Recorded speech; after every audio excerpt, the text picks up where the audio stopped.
everyone, and welcome to She Plays the Podcast. I am super excited to be joined today by Jamie Mittelman, the founder of Flame Bearers and host of the Flame Bearers podcast, also student at Harvard's School of Public Policy School. Nailed and it. just excited to have you come on and chat about what you've been doing with Flame Bearers. Thanks so much for joining. Thanks for having me. I'm really psyched to be here. Yeah, so tell us a little bit about what Flame Bearers is. Like I said, there's a podcast series, but yeah, what's the mission and drive of what you're doing, and then how did you get it going? Totally. So essentially, last year when the pandemic struck and the games were postponed, I felt like there was this massive void. I felt like people were isolated and alone, and frankly, in need of inspiration. And I thought that some of the greatest masters of resiliency that we could learn from are women athletes, people who had planned their entire lives, or at least the last 4 to 8 years, around going to Tokyo. These are women who have overcome emotional and physical obstacles. And I thought, hey, if they can get through this, we can learn a thing or two from them. So that's where the idea of launching a podcast called Flame Bearers came from. In terms of how the podcast actually came to fruition, and I shared this with you before, this was actually my plan B. I had been pitching a role to the IOC to actually go on the ground and help their Elevating Women in Sport campaign. And when COVID struck, a podcast was my COVID-adaption. Which I'm so grateful for. I mean, I feel like I personally love podcasts. Were you used to interviewing, like talking? Have you found that you really like the medium? I love it. It's so interesting. Before this, I had been in marketing and communications, had kind of dabbled a little bit in terms of like listening to podcasts, but I feel like I've become such a junkie. I also feel like they're really intimate. I really like how you feel like you're almost a fly on the wall in some really personal, intimate conversations that you otherwise wouldn't have access to. So definitely a new medium that I feel like has a ton of potential. I feel like it's kind of the Wild West of media right now. There's so much unexplored, uncharted territory. Absolutely. And I love too this idea that it's kind of like going back to old-timey radio, where like they had radio shows where the family gathered around the radio and all listened together. And I feel like we kind of are a descendant of that, which I think is really fun. Totally. I totally agree. I love that. I feel like, especially in this day and age where I feel like people are very isolated and tuning into lots of different things, I think it kind of harkens back to what you're saying, that community of people gathering. I think it's really beautiful. Absolutely. And so, I mean, back to, yeah, exactly what Flame Bears is doing is bringing attention and pulling wisdom from some of these incredible athletes, and just the Olympics as a whole. I feel like it's a call to something better, to something bigger. The Olympics is always, for me, this inspirational thing of, oh, we can all get along and we can all celebrate just prowess together, like athletic ability and mental strength and all this stuff. But then to, like you said, pull from just resilient athletes, I think it's incredible. Totally. Thank you. Our official mission is to celebrate the unsung women Olympians and Paralympians, and to champion the causes that are closest to their hearts. So we use sport as a launch pad to talk about issues like racial justice or motherhood or pay equity, things that everyone around the world can relate to in different forms.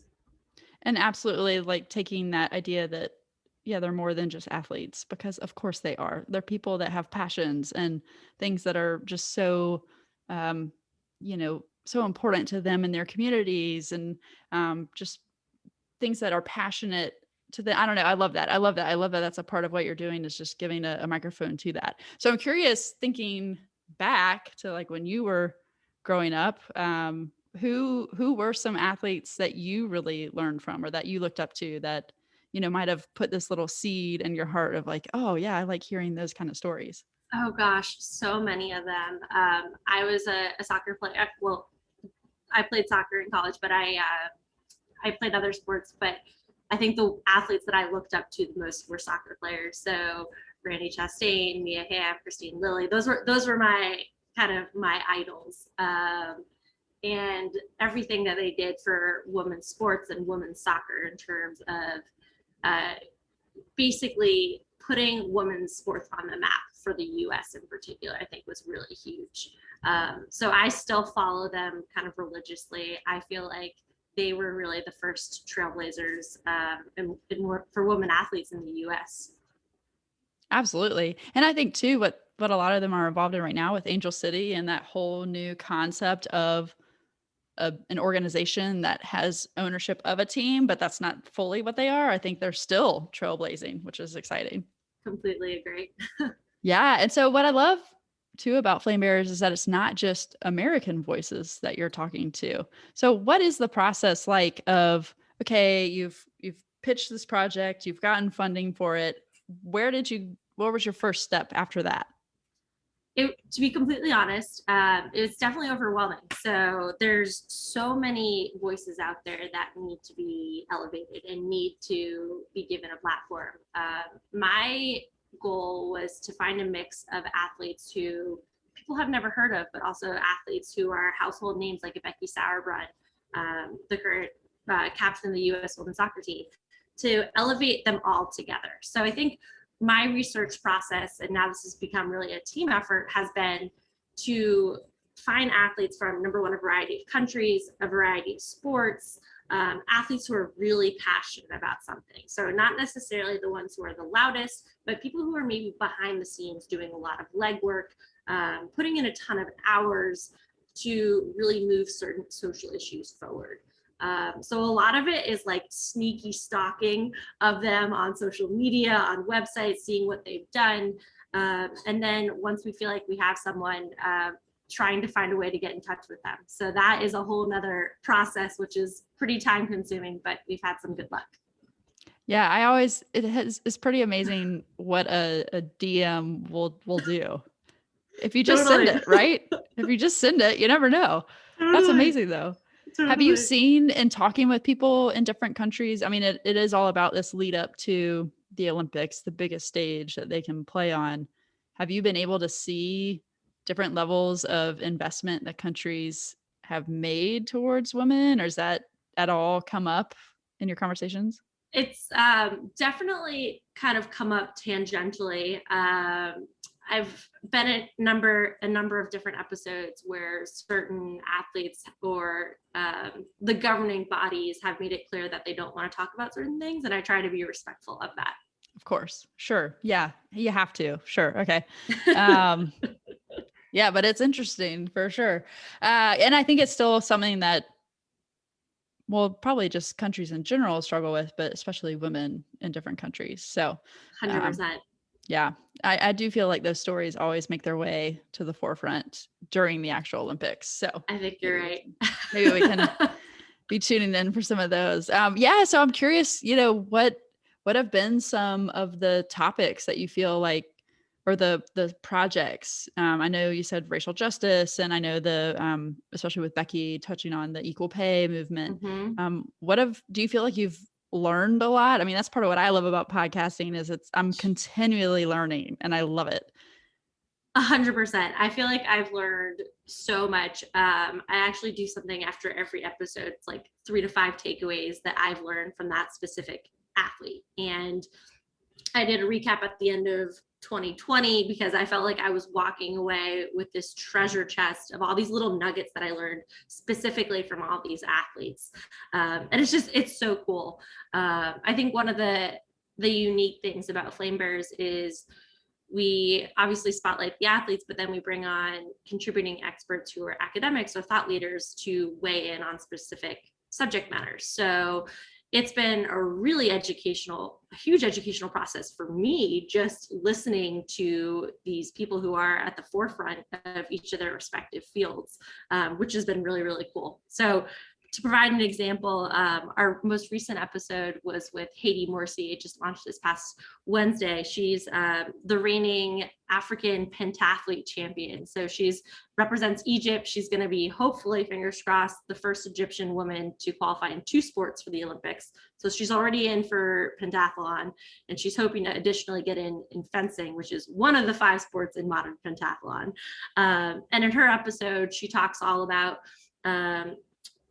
she wants her love for sports journalism. So we brought on her mentor, who's also her professor of sports media. So hearing all about what it means to be an Egyptian woman in sports media was just completely mind-blowing for me. And the barriers that her mentor had to face growing up, literally being the only woman sports journalist in Egypt, was just absolutely crazy to me.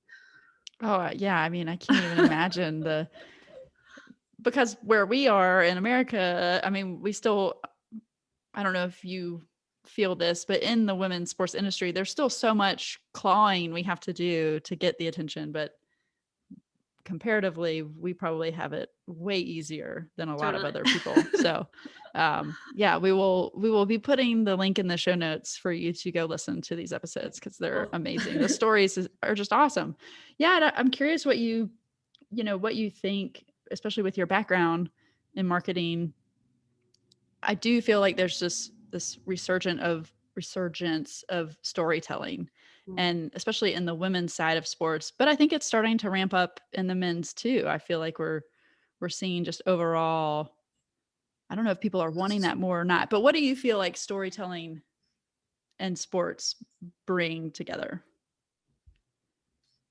It's an awesome question. I feel like storytelling, first of all, is so intimate and is so personal, and it's the best way to access people and emotions. I feel like storytelling has the ability to move millions of people, and I think specifically around sports, which is something that is so personal, and people have really deep-seated emotions. Or, you grew up and I'm a Red Sox fan. That's what I've been doing my entire life.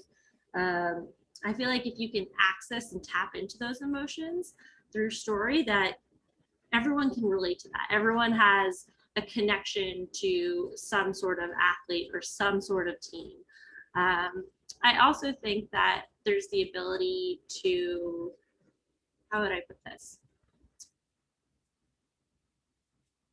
I think right now in particular, we are all really craving stories more so than normal. So I think in our isolation, that the ability to connect or at least feel emotionally attached to something greater than ourselves, I think is particularly needed right now.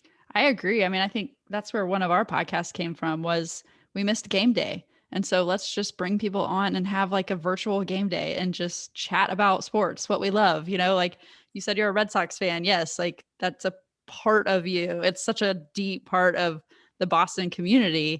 Totally. It's fascinating to me. And I'm sure in your classes, like seeing what storytelling meant for the WNBA and a political race, that took place in January. I mean, it's just amazing that, yeah, we've got this thing that we all love and care about, sports, right? That we like devote time, money, energy to. And then when we can hear about the deeper level there, what it can inspire, it's crazy. 100%. And, I think storytelling goes beyond, if you want to be an effective communicator, I think people use storytelling in politics, in business, in every industry.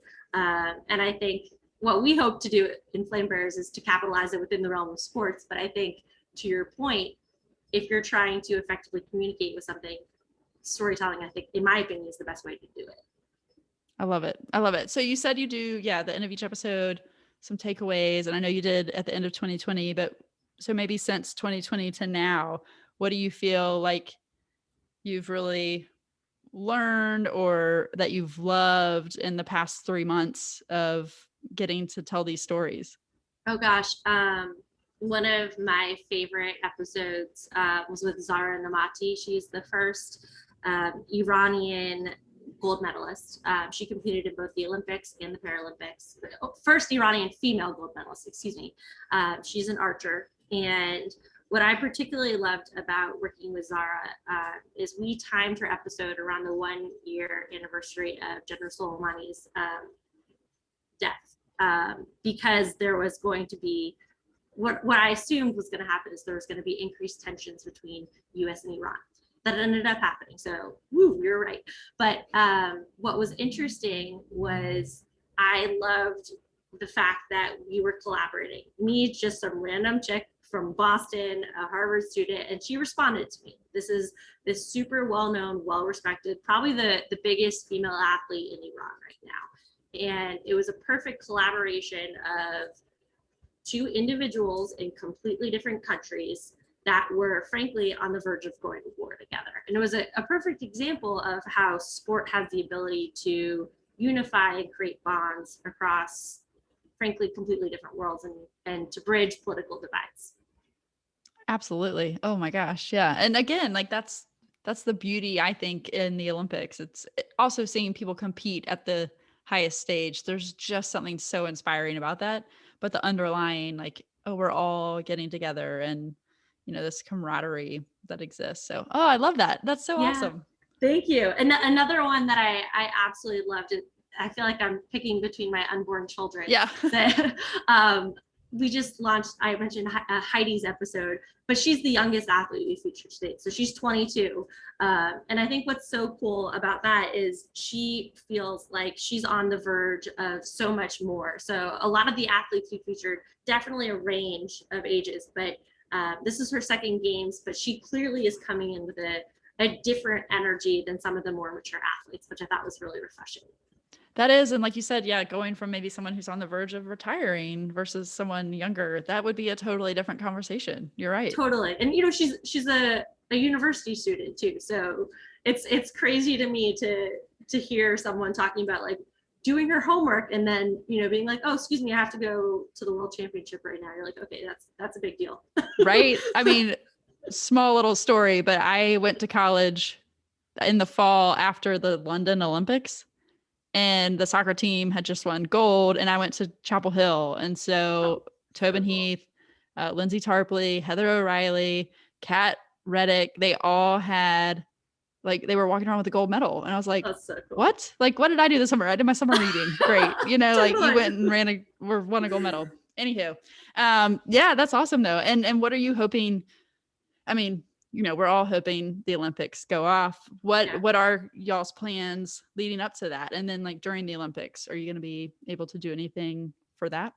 Yeah, so definitely continuing to release one episode every 2 to 3 weeks through the Paralympics. So the Olympics are first through the Paralympics. We're actually hoping to be on the ground in Tokyo to be able to do some kind of behind the scenes exclusive interviews with some of the athletes. So fingers crossed, fingers and toes crossed. Yeah, that's what we're hoping. That's awesome. And big news, right? They're going to show the entire Paralympics now on network TV. Absolutely huge for NBC. Really, really big steps. So it's so cool. I've been chatting with a number of the athletes that we've been working with, and that meant so much to them. Nikki Nieves, who's she was actually my first interview. She's on this USA sitting volleyball team. She called the Paralympics like the redheaded stepchild of the Olympics, and now they're finally getting equal coverage, which is so awesome.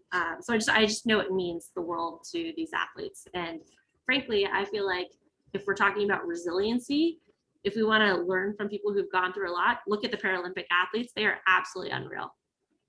Absolutely. And that's so heartwarming to hear that it does trickle down to that even though it's not just I get the opportunity to go compete, but it really does mean so much that people can actually watch and they can learn. I love hearing that.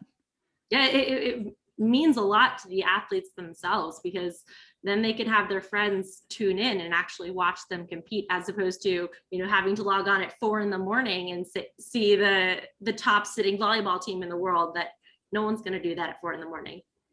Yeah, look, we're fans of women's sports. We've all been on that weird, sketchy YouTube stream trying to find, I celebrate all televised opportunities that able-bodied men get. So, and I'm not hating on that, but let's Totally. just, spread the wealth. No, that's super exciting that you might be in Tokyo. That's amazing. Well, fingers and toes crossed, trying to make it work. Yeah. Have you ever been to an Olympics? No, I have Okay. not. There you go. Oh my gosh, that would be amazing. Yeah, so that's super exciting. And I feel like is this something that you hope continues after the Paralympics? Yes, definitely something that we're currently exploring. Hopefully this is season 1. So curious to see where we can take it. Yeah, I mean, and this is just summer, right? You've got a whole nother seasoned Olympics coming up. Exactly. Oh, that's amazing. That's amazing. Well, where can people follow Flame Bearers? Where can they listen? And again, we'll put all this in the show notes. Totally. Flamebearerspodcast.com is our official website. You can find us on any podcast platform. So Apple Podcasts, Spotify, Stitcher, TuneIn. We are Flame Bearers on Instagram and Facebook. You have a sick logo too, I must say. It's pretty awesome. Yeah. Yeah. Awesome. Well, thanks again so much for taking the time to just tell us what you're doing. And I love what you're doing. I love the attention that you're bringing. And like you said, being a voice for people who might not have the outlet naturally. So keep it up. We're excited. We're going to keep listening, and we hope that we can hear live from Tokyo. Yeah, fingers crossed. Well, these athletes are the real champions. I'm just giving them the microphone. So I'm honored to help in whatever way I can. That's awesome. All right, cool. Well, you ready for some rapid fire? Let's do it. Okay. So you said you're an athlete, recovering D3 athlete, you say in your bio. Sorry, that title is even just hilarious to me when I'm talking to athletes. So I have to like caveat it and be like, okay, yes, athlete in terms of normal people, like total minion when I'm talking to Olympians and Paralympians. Oh, no. Yeah, I know. I also love that one of your teammates said aspiring cat owner. I was like, that's hilarious to me. Like how aspiring cat owner. Anywho, okay. So favorite flavor sports drink? Blue cherry Gatorade. Oh, blue cherry. That's a unique answer. Okay. Okay. Mm-hmm. And what was your favorite memory you have from playing a sport? My dad was my soccer coach, so coming back after games and debriefing in the car after every game. That's awesome. Yep. What about your favorite memory watching sports as a fan? That is really hard.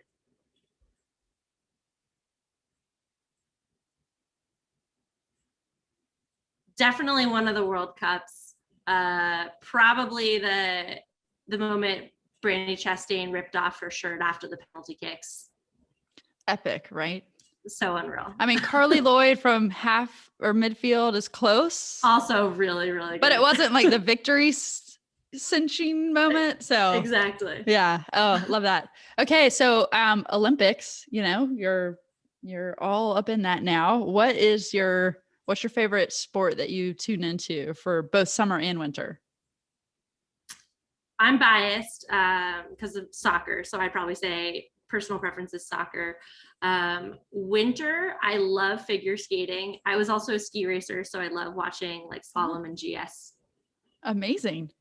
Schifrin is having herself a year, right? Absolutely. Awesome. Very cool. Yeah. And I love too that the Olympics is just kind of like another World Cup. We bring our A teams for women's soccer. So totally. It's always fun. Redemption this year. Definitely. Yeah. Okay. Last question. If you could get free tickets for life for any sporting event, you get them every time the event happens, whether it's every 4 years or every year, what event are you getting tickets for? I'm going to the World Cup. Done. Love it. Not even easy. A hesitation. Nope. Love it. That's easy. Yeah. Well, maybe we could be meeting up in Australia, New Zealand, 2023. How about that? Twist my arm. I'm so there. Well, thanks again for taking time. I really enjoyed speaking with you. Thank you, Ashley. This is awesome. I love what you're doing, and can't wait to continue the convo. Yeah. Thanks.